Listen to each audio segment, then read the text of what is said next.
Welcome to Tree Talk, episode 141. Myself, Jack Neville, and Matt O'Callaghan of the Weekly Observer and Fail Star.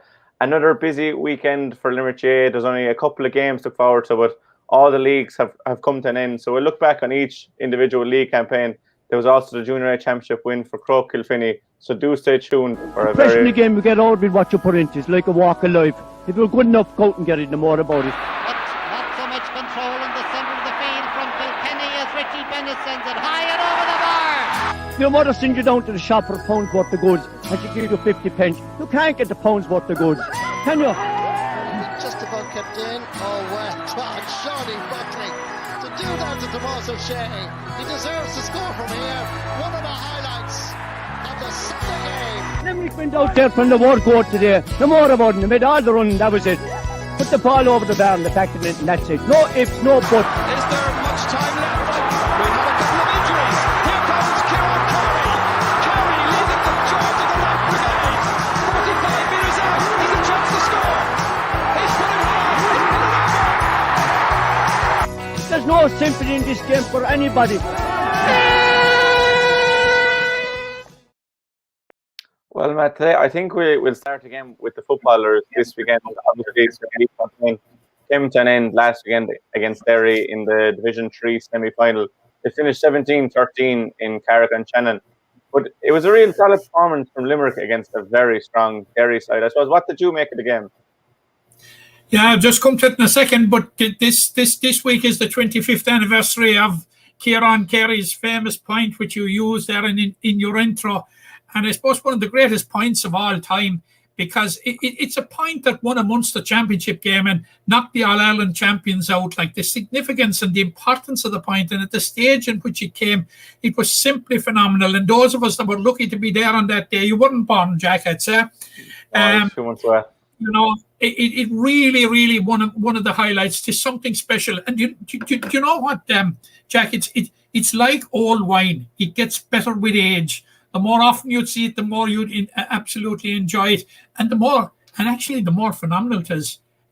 It just shows the suite of skills that Kieran Carey had, and you know, it's one of the sad facts of life that a player of his caliber didn't win an All Ireland, and he came so close on a couple of occasions. Getting back to your question, Jack, I suppose Limerick will look back on the Football League overall as being very, very satisfactory.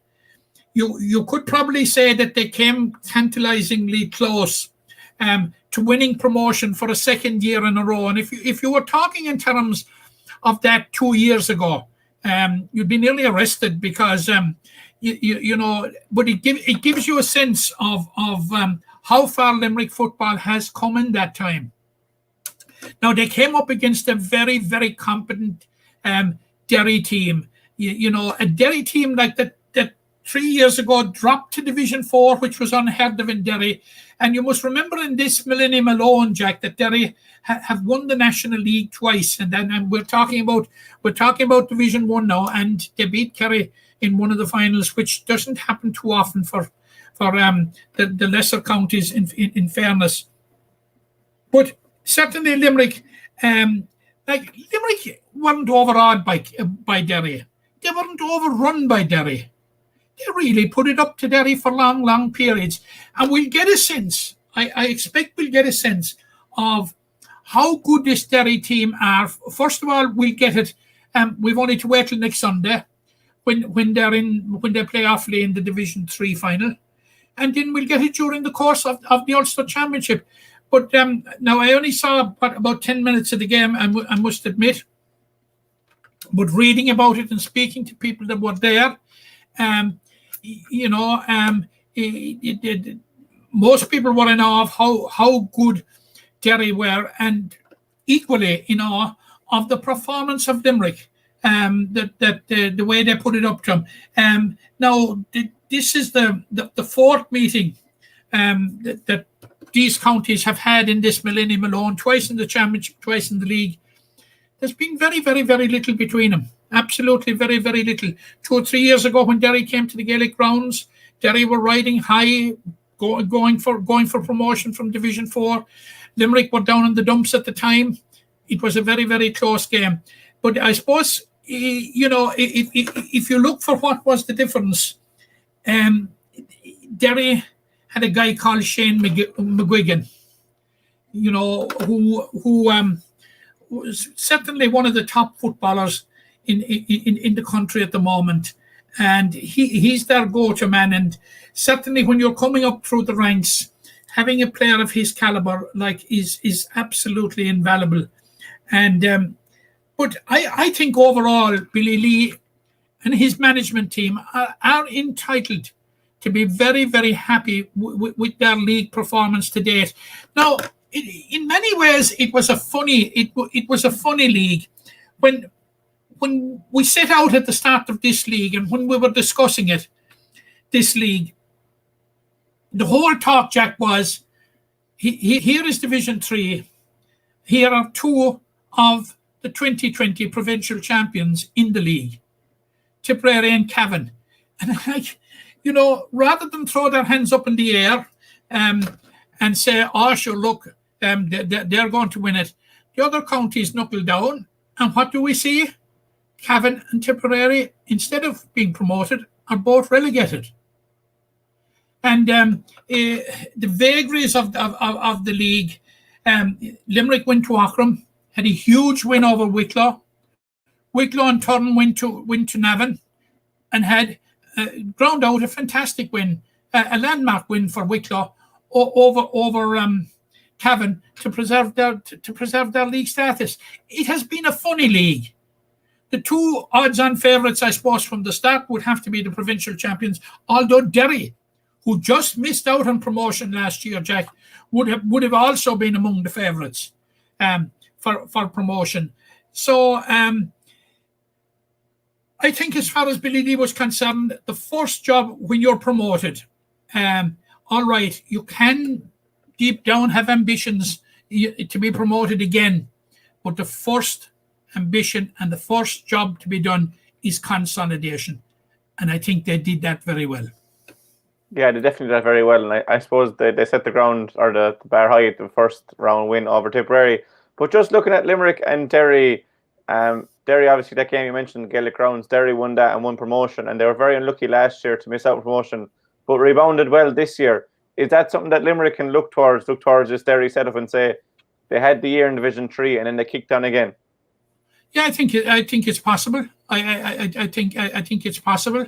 Like, because we spoke about it last week, Jack. This team has broken down a number of barriers, a number of sacred cows, like beating Cork in the McGrath Cup final, kick-started it all. Then you had that backs to the wall situation in Sligo, and we've had a poor record in Sligo. Let's face it. But the chips were down for Billy Lee and his men, and they responded.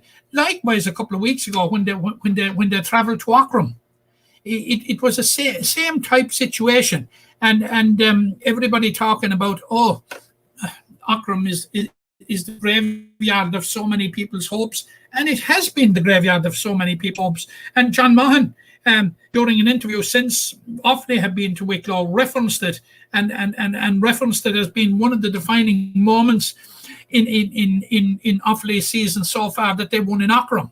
So, like, it's a badge of honour to have won in Aughrim. So Limerick did that. So I don't have any worries for them at this remove, Jack.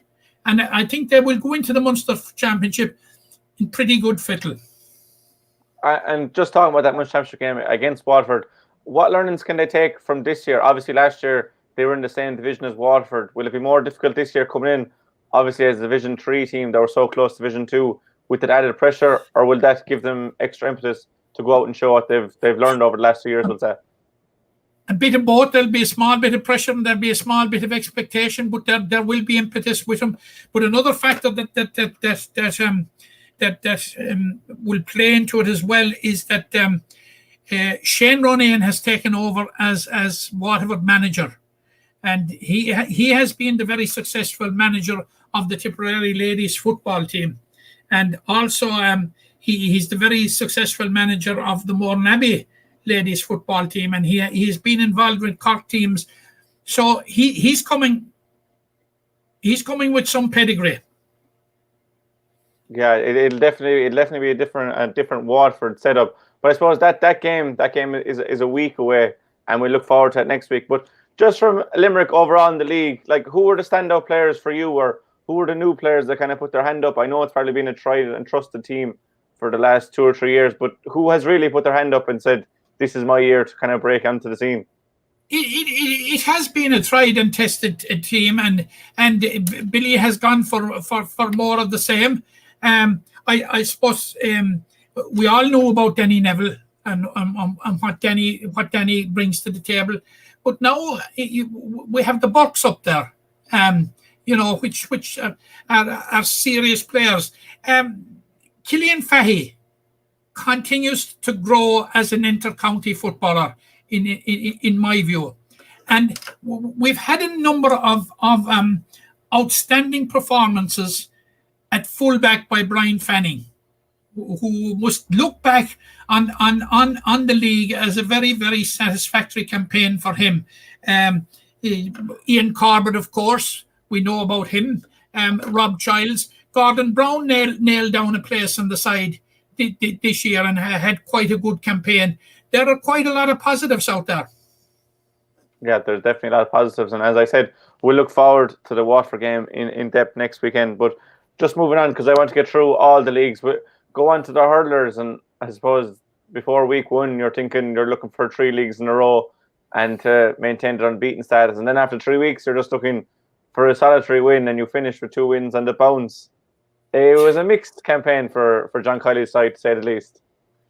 Mixed campaign, very hard to judge it. We were going for 3 in a row.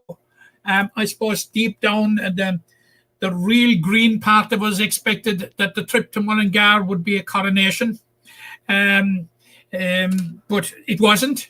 It was a useful exercise, but Limerick have finished the campaign pretty strongly.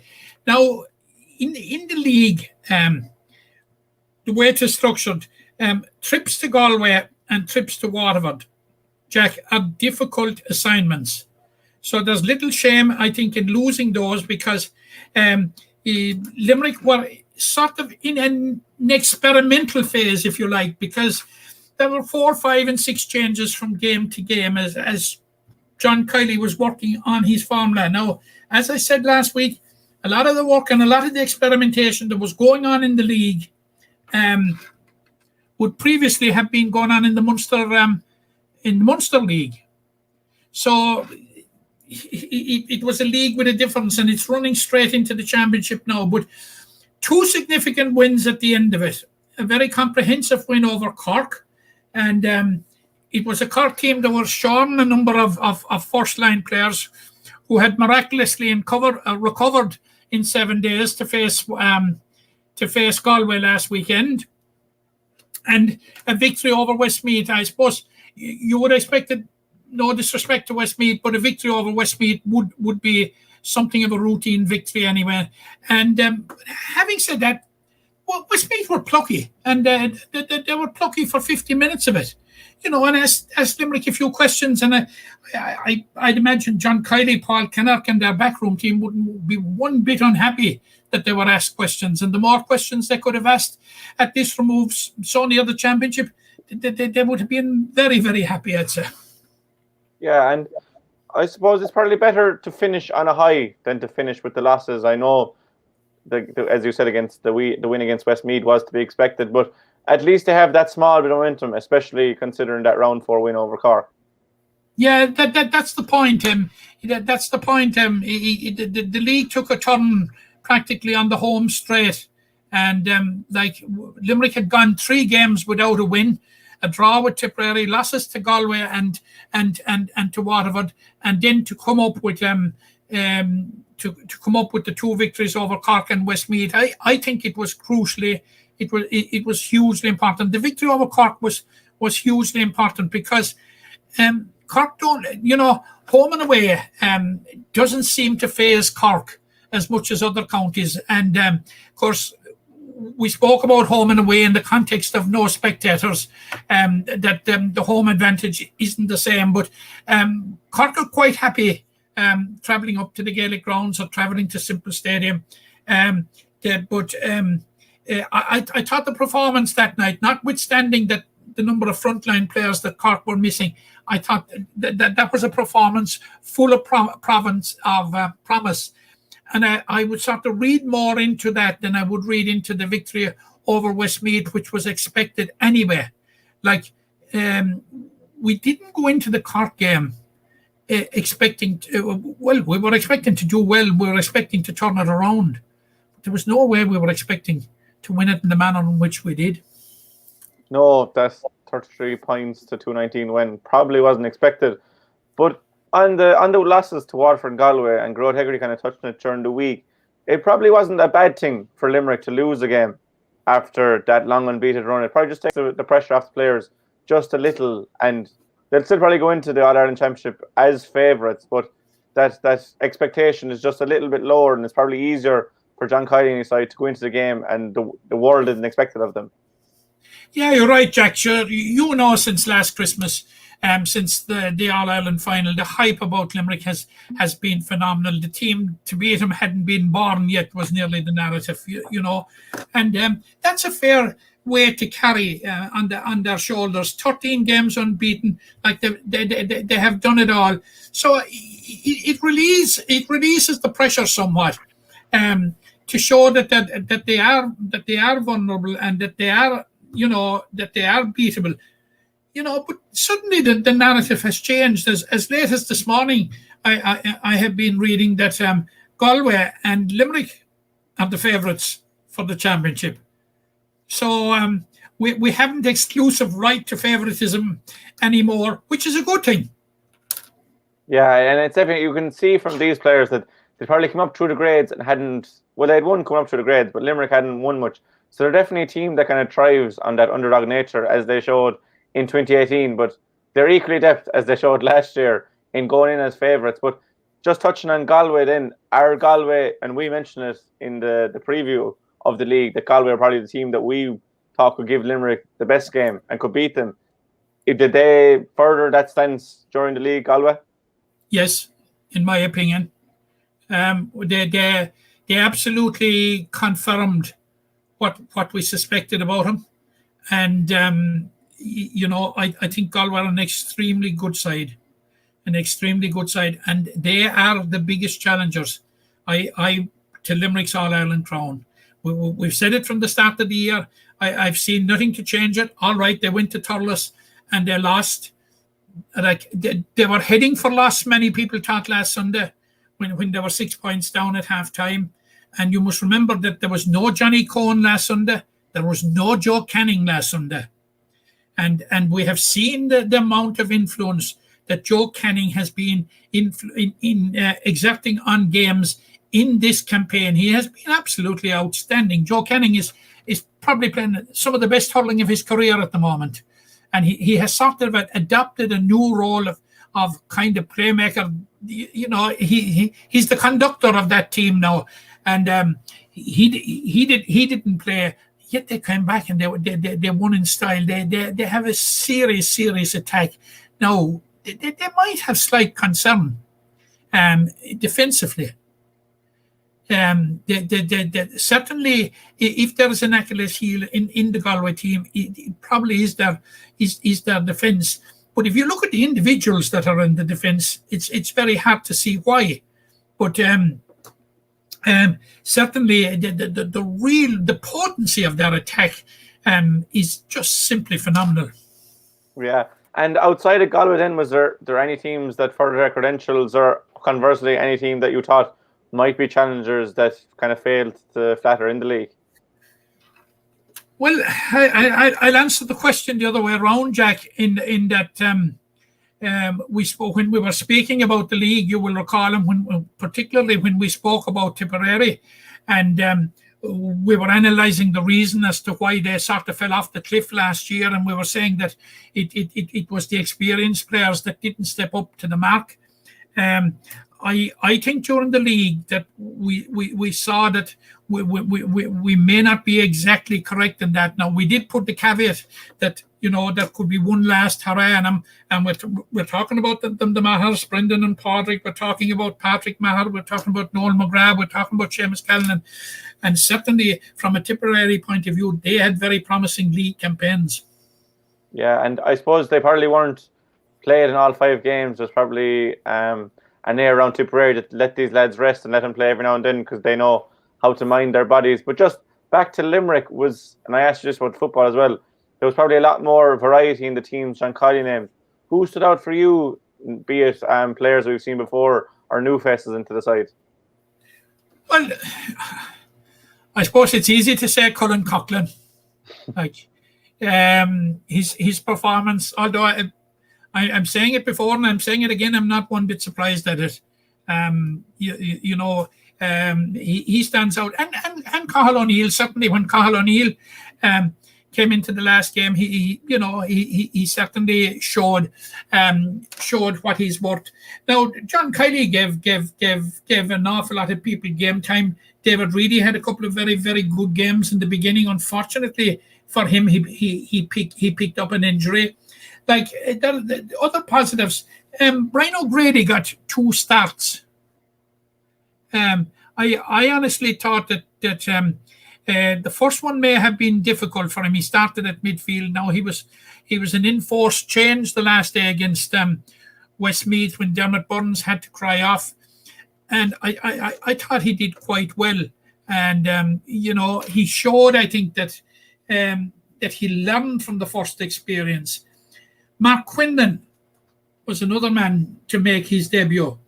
I thought there was a promising performance in Mullingar by Jerome Boylan at corner back. I thought Ronan Connolly looked very solid at centre back. We have seen Adrian Breen coming in and making cameo appearances and done very well. I would have liked to have seen more of David Dempsey during the course of the campaign, but injury precluded that, unfortunately. Because we know the type of form that David Dempsey was in last year, and we know we don't have to be reminded of what he brings to the table in terms of commitment and what he can do. His scoring prowess, he was on fire last year, and it's unfortunate that he's plagued by injury. I would have liked to have seen a lot more of David Dempsey during the league campaign, but it wasn't to be. And we're 2 weeks out from the Munster Championship clash with Cork, and we won't dwell on it because there's plenty of games in the meantime, and I know we've had this particularly bad record of predicting teams, but just taking the 2020 All-Ireland team, do you see any changes for the Cork clash, or will it be the same team that started against Waterford, do you think? I think the team that will face Cork will be as near as doesn't matter to the team that started against Waterford in last year's All-Ireland. Injury, just there's a few injuries to the likes of Sean Finn, and I know Grot Hegarty came back from injury. Injuries there, that's the caveat. Dermot Burns is injured, of that team. So, with a clean bill of health, I honestly think, Jack, that you will see a team that mostly mirrors the team that started off in last year's All-Ireland final. Yeah, I think probably maybe Rich English is probably the one that he would have started in 2020 if he hadn't got injured. It's probably a bit early for my case. I think Rich English is the one, but we'll hear. Richie has had a very solid league campaign, and Barry Nash, when he has been on, has been very, very, very good. So what Richie English has given John Kiley is one giant headache. It's a good one to have. Himself and Barry Nash. It's a good one to have, and hopefully that it won't be enforced through injury, that we won't have to find a replacement for Sean Finn and Darren Burns, and players will be selected on their merit. But as I said, that game is a fortnight away, and we can talk about it more in detail. Moving on to the ladies' football, I suppose their campaign came to an end at the semi-final stage last weekend against a very strong Leitrim side, and I suppose like last year's All-Ireland Championship semi-final, it's a bad start to kind of kill the team, but they showed, I suppose, great energy and great, I suppose, determination to come back and make it a game in the second half, but ultimately a disappointing day for Donal Ryan, his side. Disappointing day for Donal Ryan, and disappointing for Limerick, obviously, Jack. One thing I would say about that before we actually talk about the game, it's the actual game with Leitrim itself, and I look back on the game. Limerick played 3 games in the league, and 2 of those games were against Offaly and against Leitrim, who play their football at intermediate level. Now, don't forget, Limerick are one of the 5 counties in Ireland that play junior football. So, all right, is that a good or a bad thing? I certainly have mixed feelings about it. I have the feeling, is it fair that intermediate teams should be playing teams below their own level in the league? Or for the junior teams, is it very good preparation going forward into the championship? I see you're shaking your head, Jack, and I'm shaking it too, because I can't make up my mind A or nay, one or the other. Yeah, I suppose it probably depends on players themselves. They might want to say, because we saw with the junior Camogie side that they gave Carlow plenty of it in their league campaign. But I suppose it's probably up to the individual whether what kind of, some players like to get a win under their belt, and some players like to test themselves against the best, even if it means losing. Yeah, I suppose, but I'm just making the 2 points. But as just speaking about the game itself, Jack, you're absolutely right. It reflected in many ways the All Ireland semi-final with Fermanagh last year when Limerick got a very, very poor start, and Limerick were quite slow in getting up to the pace of the game. Now, Donald Ryan referenced it in his post-match interview, and if you look back at the game, Limerick at 3-0 down. Limerick did have a goal chance, and Amy Ryan's shot just tantalizingly went outside the post. Had that gone in at that stage, and I'm not a great one for ifs and ands and buts, but it could have changed the complexion of the game. It would probably have helped Limerick to settle quicker into the game. But with that layoff, Leitrim just built. And like Limerick's chances at the other end, they were really, really at a premium. But full credit to Limerick that they played out the full 60-odd minutes, and they got their reward, and they showed a bit towards the finish as to what they could do. Like, Limerick's first goal was by Iris Kennelly, and the second goal by Andrea O'Sullivan, which had a touch of a bit of luck about it, in that it was a probing free that she delivered right into the goal mouth, and it just dipped into the net. But like we'll take them all, and but it was in fairness from Andrea, it was a very difficult ball to deal with. So like you could be skeptical and say, look, that put a fairer complexion in that put a better complexion in the game than it actually was. I wouldn't agree with that from having watched the game and watched some of it back a second time. I would say that it was probably what Limerick deserved, what their performance deserved.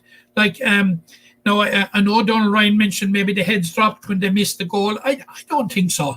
I think that, I think they battled bravely, and they showed a great resilience. And I think at the end of the day, the fact, Jack, that they have played 2 intermediate teams will stand to them going into the championship. They'll be going into the championship with Wicklow, Derry, Antrim, and Carlow in the coming weeks.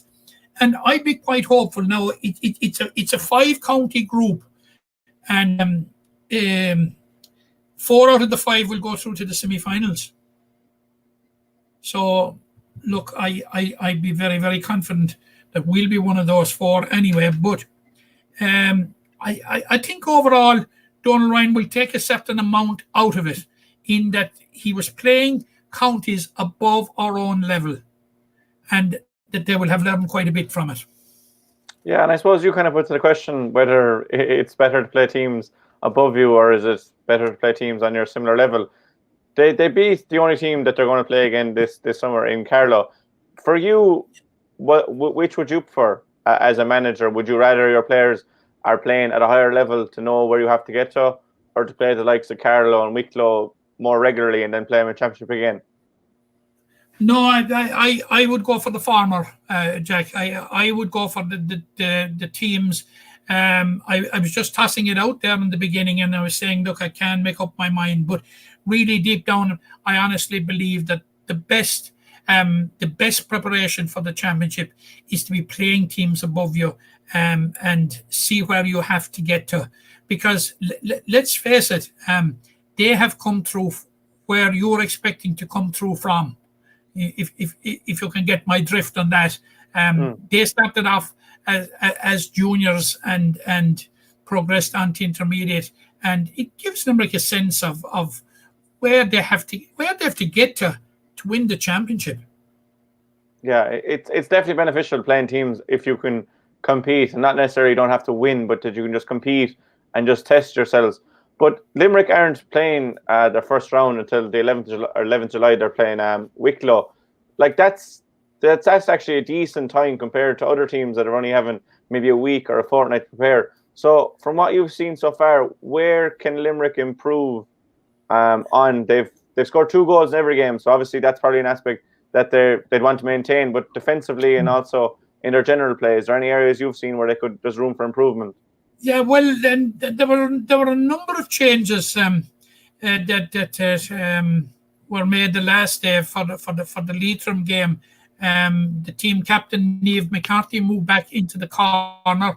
Caroline Hickey moved back into centre back, and that was to facilitate the return of Roisin Ambrose, which, you know, Roisin Ambrose, Anya Cunningham, and the two Lees, you know, they're trying to juggle that time between Camogie and ladies football, and it hasn't been easy for them during this campaign. But I think that basically Donald Ryan stuck with the same players for the 3 games. So he must now. Yvonne Lee missed out the last day because Yvonne was involved in the Camogie semi-final on Saturday, and it looks to me that when that arises, that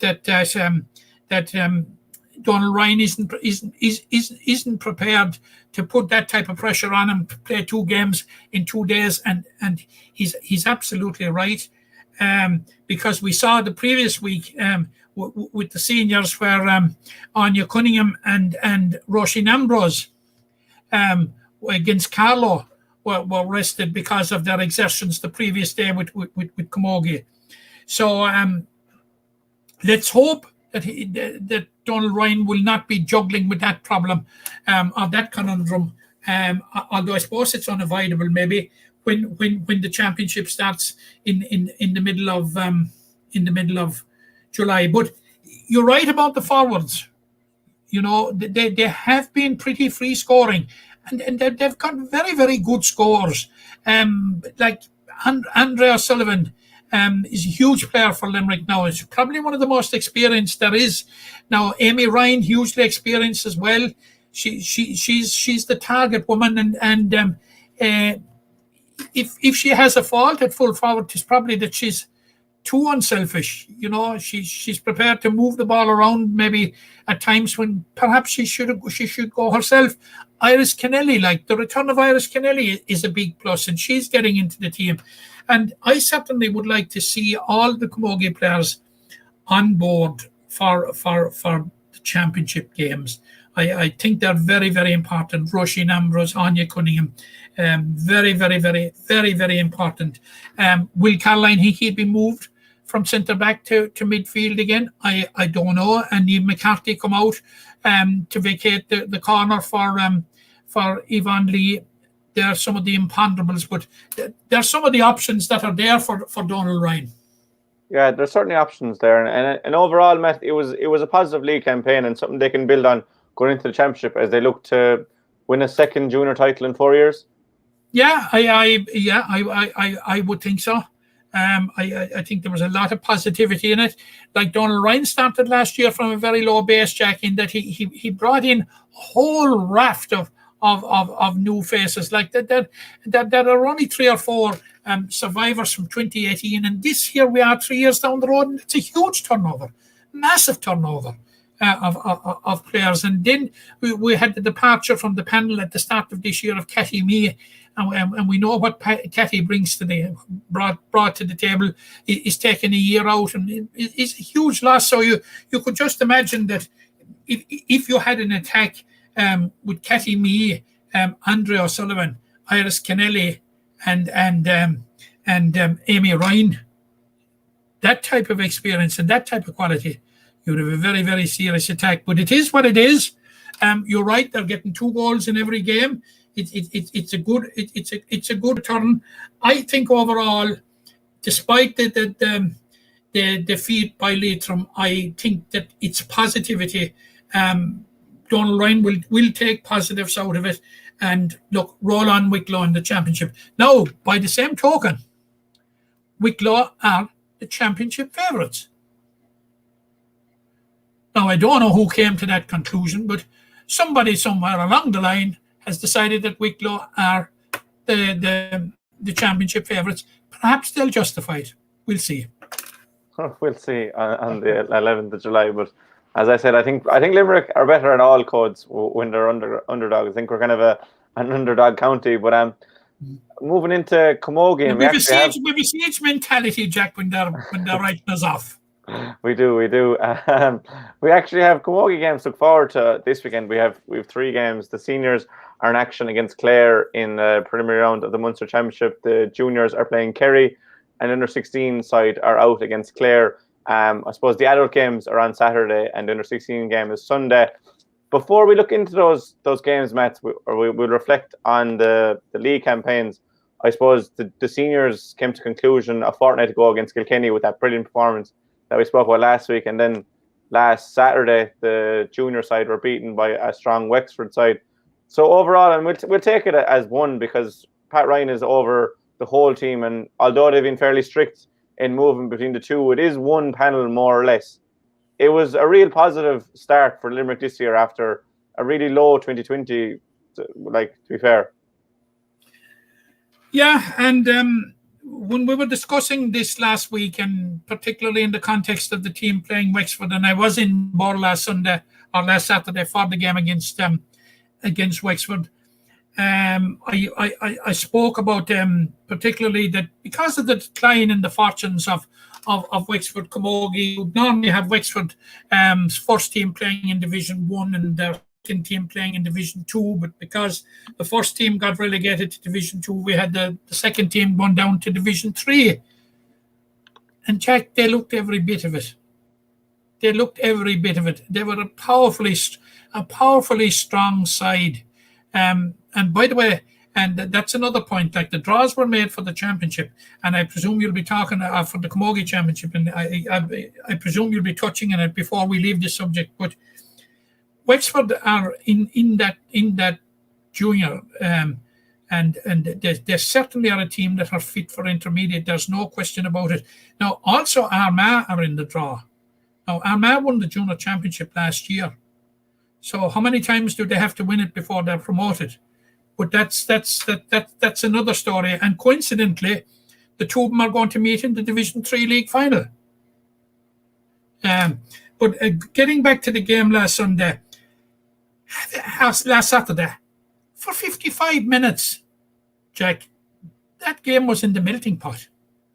Like, Wexford got 3 goals in the last 5 minutes. That's what put the started look on the scoreboard.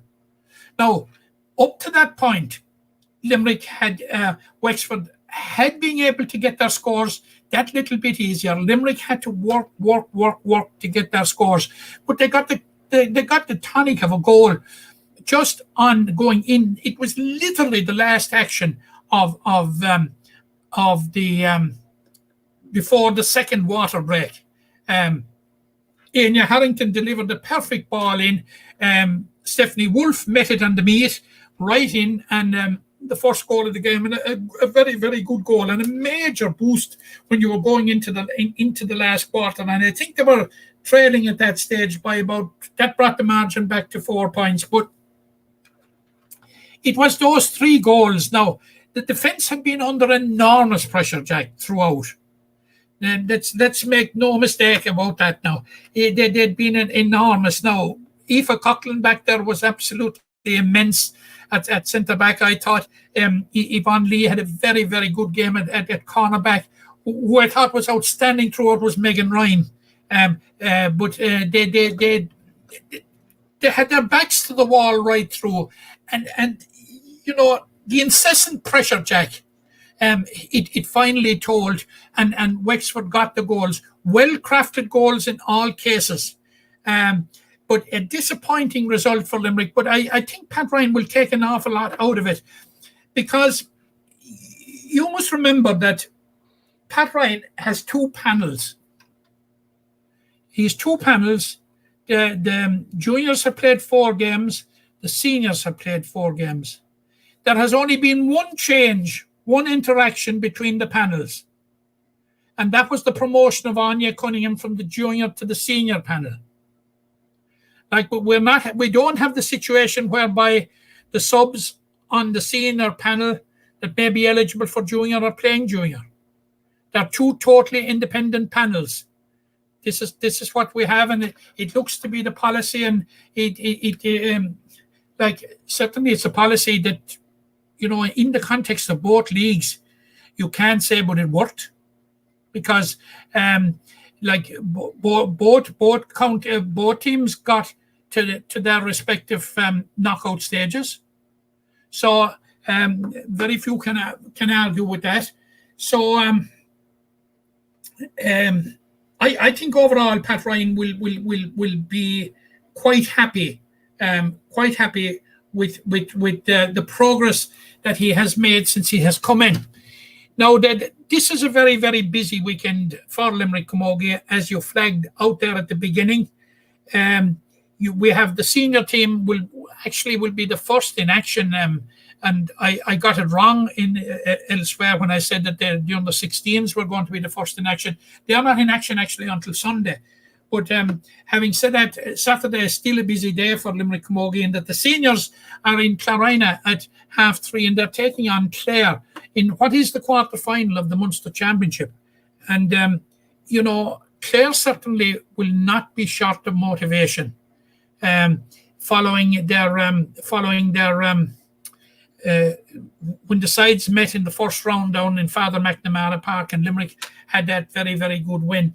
Now, Clare, that actually eliminated Clare from the championship, but they've subsequently bounced back, and they've got a win over Dublin in the relegation playoffs. So you know, it's not all down for Clare, but they will certainly want to put one back over on Limerick on Saturday. And Limerick have only won the Munster Championship, the Munster Camogie Championship once, and that was 4 years ago. It was a landmark and historic win, and it's a long road this time for Limerick to be starting off in the quarter final. But Pat Ryan will not be looking. He won't be looking beyond tomorrow evening, and we see the team that has been named, and it's very, very much along expected lines, along the lines that he has used in all the games practically to date. I think there's actually no change in it.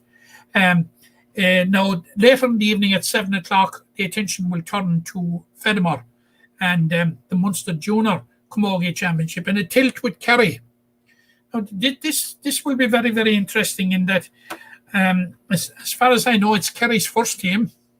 This is the Kerry's first team who played in the Intermediate League, who beat Galway in the Intermediate League, who beat Tipperary in the Intermediate League. Now, in between those 2 victories, they suffered a heavy defeat to Cork. And this is a Kerry team that the nucleus of them will be those that beat Limerick in the 2019 All-Ireland final in Croke Park. So, Limerick have a score to settle. But, this is a decent Kerry team.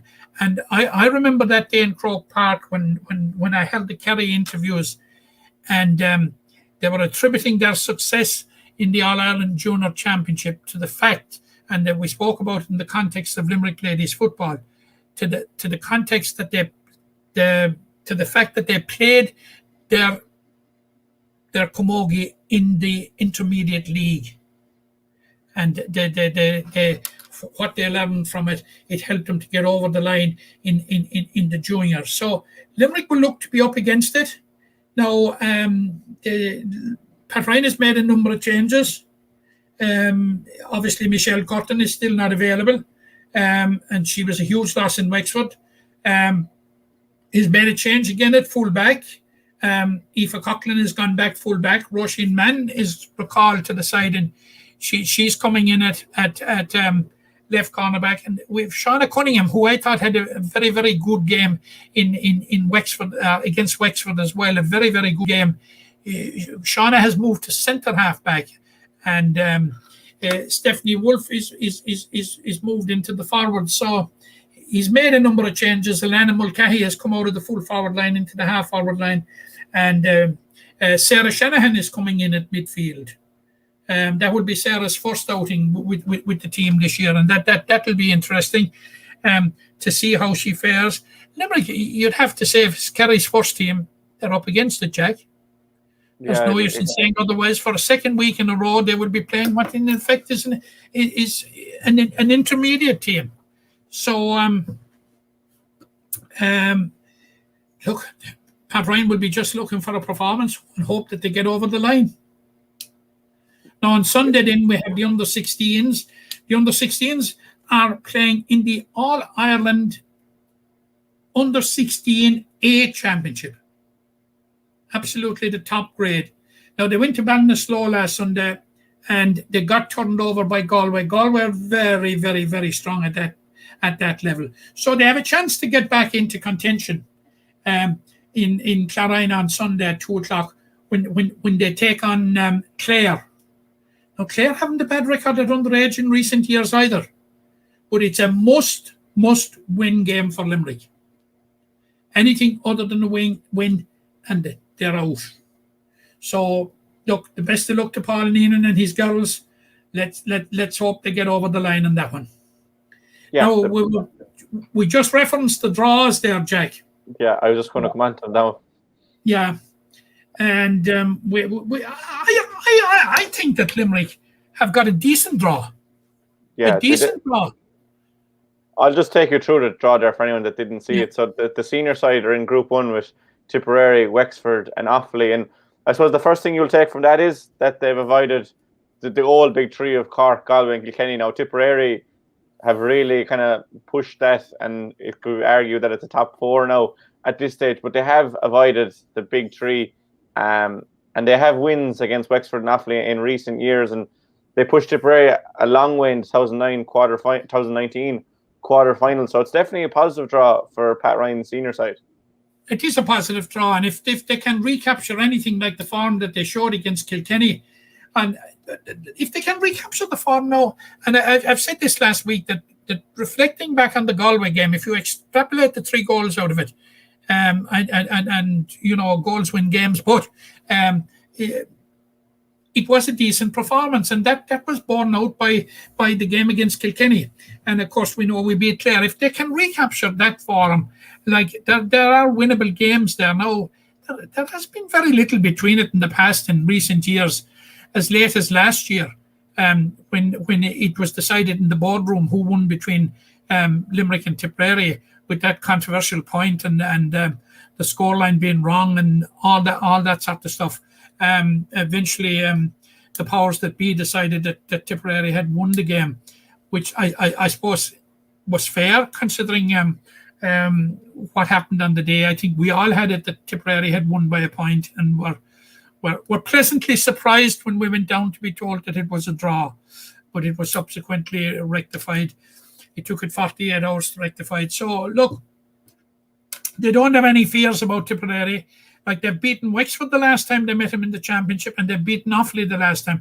And coincidentally, the last time when Limerick got to the quarterfinals in 2019, the teams that they beat en route that year were Offaly and Wexford. You know, so I think it's a good draw, and I think Limerick have a decent chance of coming out of the group. 2 teams will come out of the group. I think they have a decent chance, Jack. Yeah, and I suppose the progression for Limerick, and I suppose they probably failed to build on in 2019, but for this year, it's a group where you want to win in. Like, again, with Clare this weekend, I know they beat them already, and Clare will have revenge on their mind, but if you want to make that next step, the likes of Clare, the Offaly's and Wexfords, they're the teams you're targeting and saying, we have to go in there and win. Just like the senior footballers, but Lee's side will probably have went into Wicklow saying, this is the game we need to win now if we want to push on further.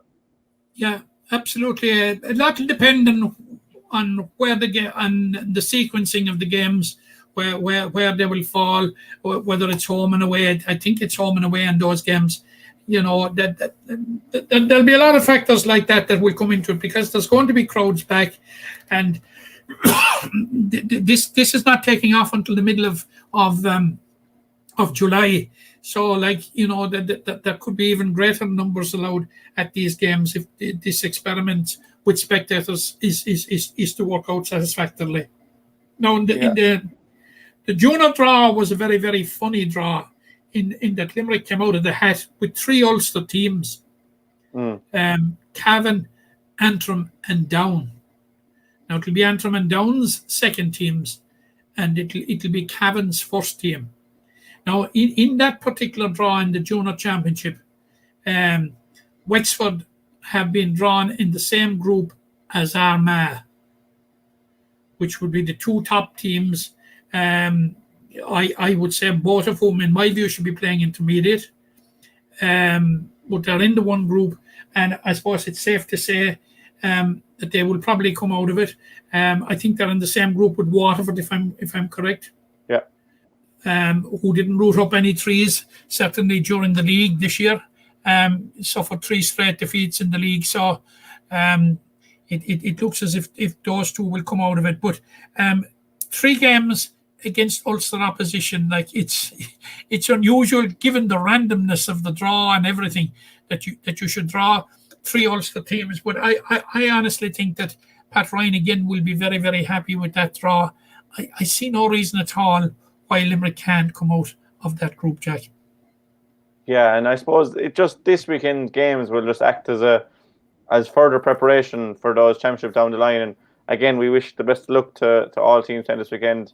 The seniors in action against Clare at 3:30 in Clarina on Saturday. The juniors at 7:00 in Fedamore against Kerry. And then the under-16s it's 2:30 in Clarina, 2:00 in Clarina on Sunday against Clare in the under-16 A championship. Before we finish, Matt, we had a 2020 championship final on Monday. As strange as it sounds, but the year we had, it's very normal. Croke Kilfinney won a first ever county title, if I'm wrong. You were there, and I suppose they were well deserving of a 22 to 8-point win over Patrick's Wells second team. You can't argue with the score, Jack.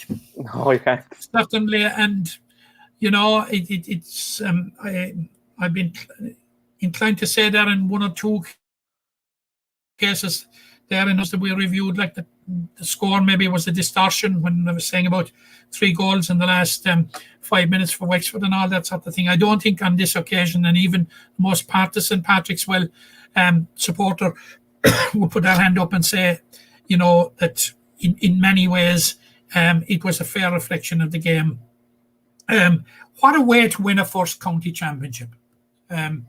You know, coming in against the side with the great tradition of Patrick's Well. Now, I know the circumstances and all, it was held over from last year, but, you know, it was a level playing field for the 4 teams in that they all got the 3 weeks or whatever it was to prepare for their semi-finals. They got the semi-finals and the final, and the roadmap for finishing the championship was well laid out for them.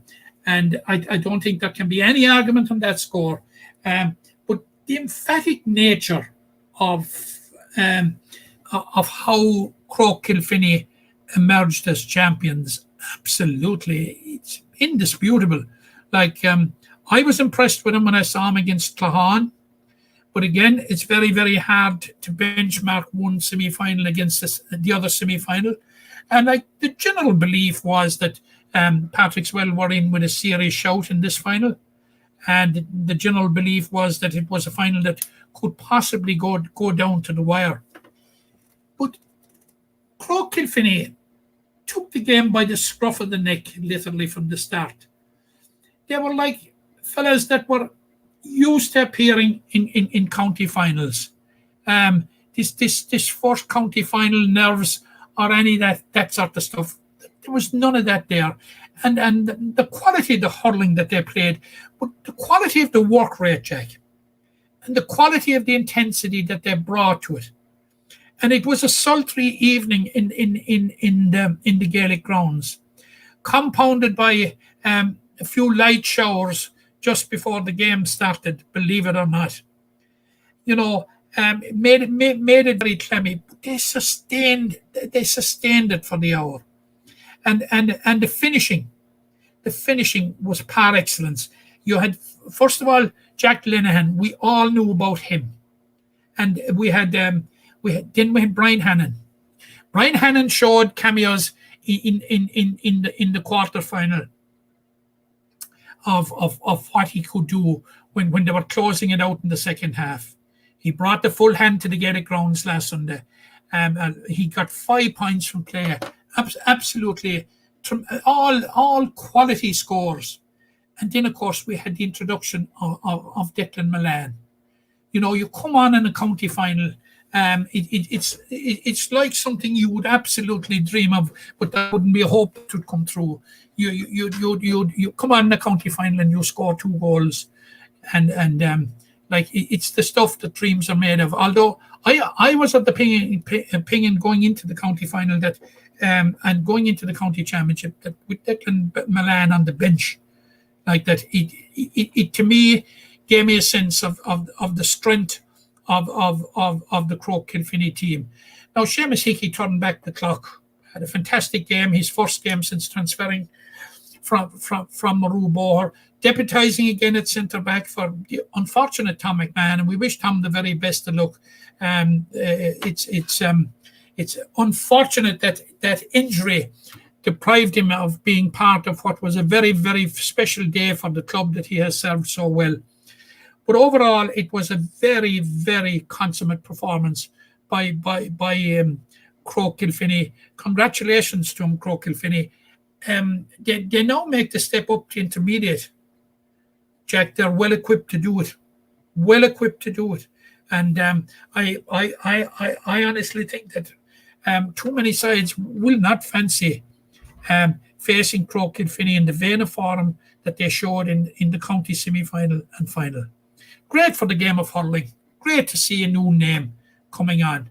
You know, great for the underdogs. You know, Patrick's glorious as usual in defeat. Magnanimous.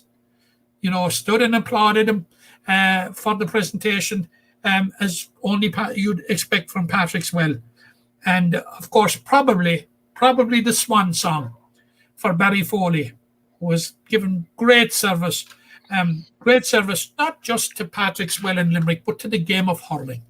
You know, one of those great role models for hurling. And he came off in half time. Now, I don't know if he had picked up a knock in the first half or not, but Jack, while he was on, he spelled danger. Any time he went near it, he spelled danger. And Peter Harty, another veteran, you know, Peter turned back the clock as well. Like, he covered every blade of that Gaelic grounds for Patrick's until he retired with 5 minutes to go. So, look, very, very disappointing day for Patrick's Fantastic day for Croke Kilfinny. Congratulations to him. Well done. Yeah, and I suppose at the start of the podcast, you mentioned that 96 semi-final, and Barry Foley was only a young lad at the time, I suppose 25 years ago, and I did an article during the week. It's just kind of an in-depth look at that game, and Barry Foley scores the point before Kieran Carey to level proceedings in the Gaelic grounds, and I suppose it's forgotten because of how good Kieran's score was, but you're doing it for your club 25 years later, and I think I heard somewhere that was his swan song with Patrick's but he's done so much for Limerick and for his club. Probably not the way he wanted to go out, but look, he showed his class right till the end. But the heartiest congratulations to Croke Kilfinny, and I suppose they'll have that small advantage now of having played a couple of games coming into the year that, as you said, no one intermediate champion is going to want to play them. Yeah, absolutely, and they'll have the momentum as well. They you know, and they have the hurlers. Make no mistake about it. No, But one final point for Barry Foley. The GA launched an initiative during the week called the Dads and Lads.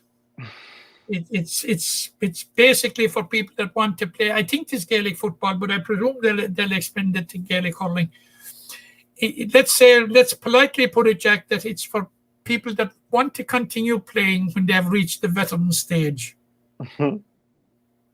It's a fun initiative, and it's called Dads and Lads, and we'll be hearing quite a bit more about it, I'd say, in the weeks ahead. And they're promising that they're going to organise a blitz and an inter-county blitz and what have you. So, look, keep hope for us all, Jack. Will Matt O'Callaghan be lying out in the black and green of Glenroe? Possibly. we'll wait to see, and that'll be definitely one that we'll stream, and I might take the commentary duties for that day if you're out in the pitch. But yeah, it's a brilliant initiative, and if you want, of course you would, Jack. I knew you'd be up for that. And we were playing junior during the week against Mount Collins, and it was a real physical game below on the field in Ballysteen, and we had Carl Anglin was in goals, and Carl was a key man on the 2008 intermediate win in Ballysteen team at cornerback, but he was in goals. Our goalie was injured, and he made a brilliant save down the end. I think the game was level at the time, and we pulled away for a victory. So I shout out to Carl Anglin from everyone in Ballysteen. I'm sure someone will spot him a pint tonight, and we're blowing the field for the seniors against Father Casey's. But there's a lot of action going on between the football and hurling at a club level. Both articles on the website for anyone to look. The hurling and football are in different articles. So if you can, it's only fair to mention as well, Jack, we had a very, very good South Junior B 2020 South Junior B hurling final last Sunday between Brewery and Blackrock. It was a very, very exciting final. Now Brewery won it by 2 points, won 10 to 11 points, and were worthy winners. Now Blackrock shot 16 wides over the hour, and they will be very, very disappointed because they would have been favourites going in. And after the game, Brewery were extremely, extremely disappointed that there isn't a county championship in it. The county board shelved plans for the Junior B county championship way back in, I think, December, and when we were in the middle of this plague of the pandemic, and Brewery are very, very anxious that those competitions would be revived, and like the A Championship would be finished out. And I think they made quite compelling arguments for it to happen. Now they had gone into the game now in fairness, because Blackrock had to play a semi-final the week before, and Brewery hadn't played a game since the beginning of October. But, you know, they came back when everybody else came back. They put a lot of effort into it. And this is the point that they were making to me. And, you know, just all for one game. And they were saying, like, you know, and it's very, very hard to argue with that point, Jack, that you know, for a lot of these players, it's the nature of the beast of Junior B. It could very, very well be their last shot at the county championship medal. Although for some of the Brewery lads that I saw anyway on that day, they've seen the county medals back in 2006, and one or two of them would have Premier Intermediate medals from 2015. Like we had the like of John O'Brien was playing in goal. We had Desi Lenehan. We had Brian O'Rourke, who got the goal. We had Brendan Hogan, who got on the score sheet towards the end, to his delight. And but I'd honestly think that perhaps the county board should have a revisit that particular issue. That in fairness, I think the time can be found to give them that opportunity. Now, also last night, on this Thursday night, there was a very, very exciting West Junior B football final, in which Adair beat Fianna Kilmeedy 111 to 110 after extra time. So now the expectation was going into the final that it was going to be a cracker, and it certainly was what it said in the 10, because it was, by all accounts, a very, very, very good game. So, and again, for those clubs, they don't have the opportunity to showcase their skills on the county stage. I'd honestly think that the county board should possibly revisit it, Jack. Now, having said that, like, the county board, in fairness to them, gave plenty warnings about those games, and they really had the quarterfinals scheduled, and obviously deadlines weren't met, but that's another issue. But I don't think two wrongs make a right here. So I honestly think I would be in favour of a compromise being reached, and finding a formula, because certainly the leagues are going to be over in 3 or 4 weeks, and then there's going to be a gap while the Intercounty Championship is on. Surely to God, these games, dates can be found on Thursday, Friday, and Saturday to get him played off during the summer. Yeah, hopefully we'll have county championship for those 2020 championships that have just gone to the West and East and South divisions. But as I said, there's plenty of games on this weekend for anyone that wants to get out, and just if you are getting out to game, be mindful of the spectator limits and social distancing. But we've waited so long to get to games. I can't imagine that many people will miss out on an opportunity. As I said, all the games are on our website, all the fixture lists. We have the 3 Camogie games at the weekend to look forward to, and we're into Munster Football Championship action the following weekend. So another busy weekend, Matt. Many thanks for joining me, and we'll talk again soon. You're welcome, Jack.